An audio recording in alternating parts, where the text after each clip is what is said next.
মহান মে দিবস বিশ্বব্যাপী শ্রমজীবী মানুষের অধিকার আদায়ের প্রতীকী দিন এটি। ১৯৮৬ সালের এই দিনে দৈনিক ৮ ঘন্টা কর্মঘণ্টার দাবিতে জীবন উৎসর্গ করেছিলেন যুক্তরাষ্ট্রের শ্রমিকরা। শোষণ ও বঞ্চনার বিরুদ্ধে শ্রমিকদের রক্তাক্ত আন্দোলনের স্মৃতিতে এ দিনটি বিশ্বজুড়ে পালন করা হয় মে দিবস হিসেবে। এরই ধারাবাহিকতায় এবছরও বাংলাদেশ সহ বিশ্বের প্রায় ৮০টি দেশে উদযাপিত হয় এ দিনটি। মে দিবসের সবচেয়ে বড় আয়োজন হয় যুক্তরাষ্ট্রের লস অ্যাঞ্জেলেসে। এ সময় অভিবাসী শ্রমিক ও বৈচিত্র্য বিরোধী ট্রাম্প প্রশাসনের নানা নীতির বিরোধিতা করেন আয়োজকরা। মে দিবস উপলক্ষে জেনারেল লেবার সেন্টারের ডাকে আর্জেন্টিনার বুয়েন্স আইরেসে পদযাত্রায় অংশ নেন হাজারো মানুষ।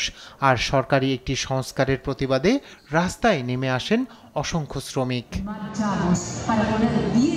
দিনটি উপলক্ষে কেবল শ্রমিক নয়, গণতন্ত্র রক্ষার ডাক দেয় তুরস্কের সাধারণ নাগরিকরা।